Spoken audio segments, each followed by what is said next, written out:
Hello and welcome to the Capitol Report on NTD Television. I'm Steve Lance. As Hurricane Idalia pummels Florida and Georgia, President Biden vowing to do everything he can to help them respond. But questions are mounting over whether funding will soon be depleted. NTD's Iris Tao brings us more from the White House. And President Biden said today that he has called the governors of Florida, Georgia, as well as South Carolina to make clear that they're going to have everything they need to respond to Hurricane Idalia, which he says has weakened but continues to be very dangerous. And he has also stressed that despite the political differences that he might have with Florida Governor Ron DeSantis, those differences will not impede their cooperation when it comes to helping people get through this hurricane. Watch. I think he trusts my judgment and my desire to help, and I trust him to be able to suggest that this is not about politics, it's about taking care of the people of the state. If there's anything the states need right now, I'm ready to mobilize that support of what they need. And DeSantis, who has also vowed to put differences aside, told Biden this morning in a call that all of his needs had so far been met. But concerns are mounting after the FEMA administrator warned that the agency could soon run out of money without additional funding from Congress. And President Biden today tried to assure Americans that the federal government will have enough money to get through this hurricane season. How can we not respond? My God. How can we not respond to these needs? And so I'm confident, even though there's a lot of talk from some of our friends up on the Hill about the cost, we got to do it. This is the United States of America.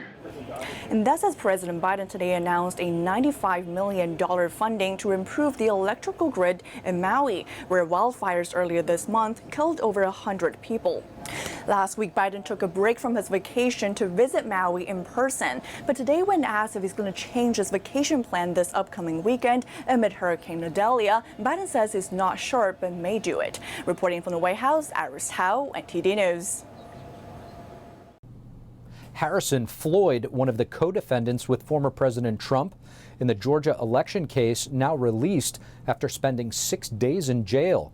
Others have pleaded not guilty and waived their arraignments to avoid having to appear in court. It's still an open question whether Trump will do the same. Continuing to follow this case, here's NTD's Melina Wisecup with more. Harrison Floyd has been released on a $100,000 bail after spending 6 days in jail. He was the only co-defendant in this case that chose not to enter a pre-arranged bail agreement before going to the jail to surrender, which is why he had to stay in jail and the other defendants did not. Now he and the others are set for an arraignment at that Georgia court next Wednesday, and this will be much different than the previous arraignments involving the former president, not only because there are so many people involved, but also because the judge has ruled that cameras will be allowed. Now, of the 19 defendants, 3 of them have already entered not guilty pleas, the most recent being Sidney Powell, who's an attorney who challenged the election results in the state of Georgia. Powell and others have also waived their court appearance, meaning they don't have to go. This is an option put forth by the Fulton County Superior Court. Defendants can either choose to waive their appearance altogether or just choose to appear virtually. Now the question is whether former President Trump will choose this same path of waiving his court appearance and not physically showing up to the court. His lawyers have not yet filed to do so, but we are keeping an eye on this because if Trump does choose this path, this will be different than all of the previous indictments because it will be the first time that the former president chooses not to appear in court. Reporting from Washington, D.C., Melina Wisecup, NTD News. And Rudy Giuliani's legal expenses piling up. Giuliani, a former Trump lawyer and one of the co-defendants in the Georgia case, could have to pay thousands or even millions of dollars in a separate defamation lawsuit. A judge has ruled against Giuliani in the case after he was sued for accusing 2 election workers of ballot tampering. The workers claimed that their safety was put at risk and that they suffered emotional and reputational harm as a result of the allegations. Senate Minority Leader Mitch McConnell today appeared to freeze on camera yet again, this time during a press gaggle in his home state of Kentucky. When asked about the possibility of running for re-election in 2026, McConnell started to respond, but abruptly stopped speaking and began to stare into the distance for roughly 10 seconds. An aide then stepped in and asked if he had heard the reporter. McConnell said yes, but continued looking straight ahead. The 81-year-old senator suffered a concussion back in March and was hospitalized for a few days. Fast forward to July, when a similar episode occurred. McConnell went silent in the middle of a sentence while speaking at a weekly GOP press conference at the Capitol. In the wake of another COVID rebound in China, the founder of Falun Gong, Mr. Li Hongzhi, told the Epoch Times the virus has its targets. The fast-spreading Omicron variant, dubbed Iris, is taking hold in China.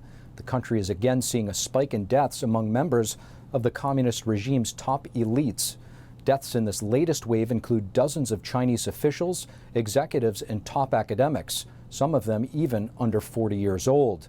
Back in March 2020, when the pandemic began, Mr. Li published an article titled Rationality. In it, he said, quote, "But a pandemic like the current CCP virus, Wuhan pneumonia, has come with a purpose and with a target. It has come to eliminate the followers of the evil party and those who go along with the evil CCP." In January, Mr. Li said that more than 400 million people in China had died of COVID-19 and that the party had been covering up the true situation all along. Falun Gong, also known as Falun Dafa, is a discipline rooted in traditional Chinese beliefs based on the principles of truthfulness, compassion, and forbearance. As China continues to grapple with yet another wave of the CCP virus, we will do our best to bring you the latest facts coming out of the world's largest communist country. Thank you for watching the Capitol Report. If you want to see our full broadcast, check us out at epochtv.com.